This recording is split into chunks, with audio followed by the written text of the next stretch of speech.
So again, sometimes in resonance therapy, I test to talk or not to talk. So for Bonnie's deepest, highest good, I'm not supposed to say more about what just happened. I'm supposed to leave it alone. But other people, I would have to explain what's going on. But for her priority, because I'm always sticking with her deepest and highest healing priority, her next priority is nothing to do with what I just did, but to flip and do something else.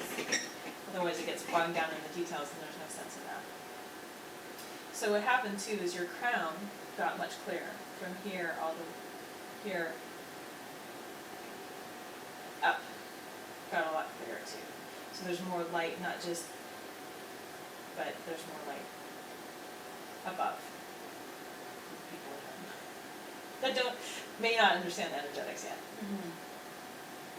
So the next priority is flipping me down into her, the area that she's just about to move, into her, basically her liver and her spleen area. There's some stuck energy in there now.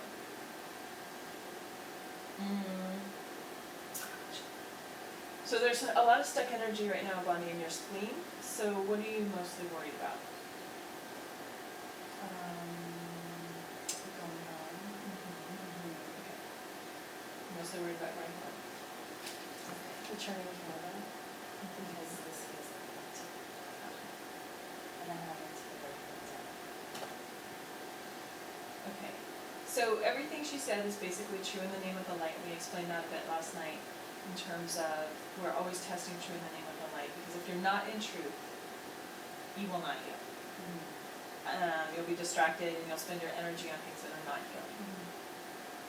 So part of this system and teaching is to help people stay in the light at all times, and for you as a being to stay in the light as well. And then life generally seems to work out. It doesn't seem to work, it does work out. Not seems to, it works out. So again, we clear any baggage that's untruth.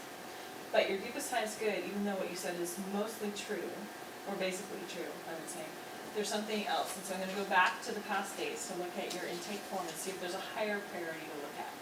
We started with worry, so we're still on worry, but what are you really worried about? We haven't quite hit what's important to get.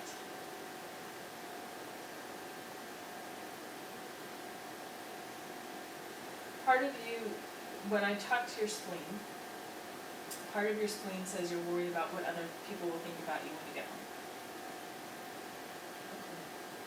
It's not from your head, it's from your spleen. So it's, and I think we talked, again, part of what I'm seeing is that we talked about last night about you wanting more protection. Yes. So you're carrying other people's energy. So it's not only your energy, but it's also somebody else's energy. Like you're being a mirror for somebody, many somebodies at home. I'm not quite sure who those somebodies are yet. Maybe it looks like about 3 people. So you're being a mirror for other people's worry. Technically, I know there's a lot of politics going on at home as well. Yeah. So there's some junk with that. So I'm going to pull that out. You're welcome. Yeah, because normally in Western medicine, the spleen is on this side, but your spleen energy is registering on this side. Energetically, what that means is you're being a mirror for somebody else. So part of what your original goal was is to be protected, one of your original goals, and you cannot be protected if you're being a mirror for somebody, because it means you're carrying somebody's energy. So we got to get those people, whatever, basically I'm going to be straight and say, get those people's energy out of you. So you can be your own mirror and not carry other people's energy and worry. Does that kind of make sense to your spleen? It does, yes. Okay. Will it hold true and hold? And that's the plan. Okay, that's the plan. We talked a little bit about last night while I'm working on you. I can speak over here for a second. Is that will it hold is the question. It's like a stick of broccoli being put down the garbage disposal. Just doesn't come back the same way. So it's ground up, it's gone. So basically the work that we do in resonance therapy is always aimed to be permanent, finite and permanent, which is step 5 of the resonance therapy map. there's about 5 steps in the resonance therapy map, just to remind you as I'm doing some chakra and energy cleaning here. The first step is to make sure your body compass is in alignment. The second step is in general to make sure you're connected to the light, because the light is what heals. Light is also electrons. We have no electrons running in our body. We are dead. So I have to hook you up to the electrical circuits of the universe and your own electrical circuits, or there's breaks, there's like a circuit breaker breaks, and you don't function, which is part of what causes disease. Okay. So we gotta get all electrical circuits back together, so that's step 2. And then, once your electricals are running, then we figure out what to do. What is your priority? Are we gonna work on a goal? Are we gonna work on getting you balanced? Do you just need some technique, like do you need homeopathy, or some energy work, or acupuncture, depending on different people's skill sets. And then the 4th step is to work on potentially subtle layers, like maybe most of you got cleared up, but a part of you didn't. And then the 5th step is again that permanence piece that you've asked about.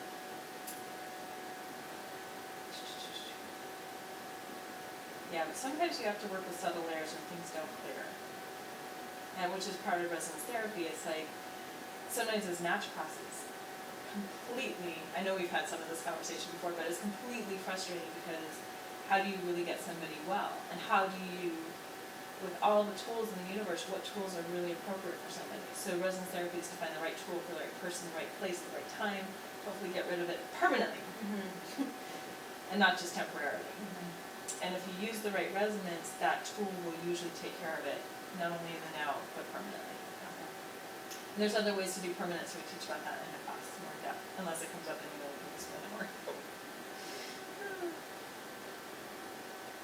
Okay, so your spleen energetically is more on your side. I'm not done with it, it's still a priority.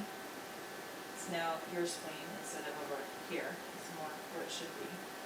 So it's like a chiropractic adjustment in a way. It's like, you were out of alignment, we gotta put you back in alignment, and then we gotta make sure it's wherever it is now is okay too. And again, sometimes in resonance therapy, it's not only, so I'm sending energy right now, but it's not just, it's not just the technique, it's how you do the technique. So me using this hand in resonance therapy isn't going to work for you. Your field needs this hand. Okay. So, and how do I know? I'm testing it, I'm testing to in the name of the light, I'm asking your energy field, I'm seeing what the priority is. And so this is again something we teach in class. It's like, okay, same tool, but applied a little bit differently to be in resonance with you so it really holds. Okay. So that's part of resonance therapy as well.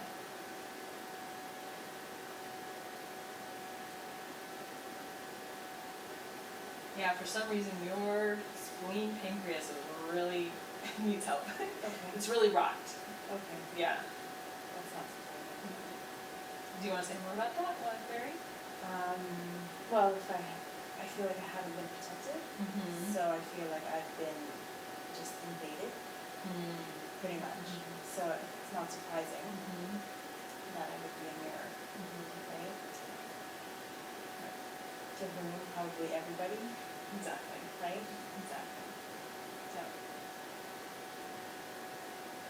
And that's good that you get that consciously, because that helps put you in alignment and more permanently, so that your defenses can work better in the future.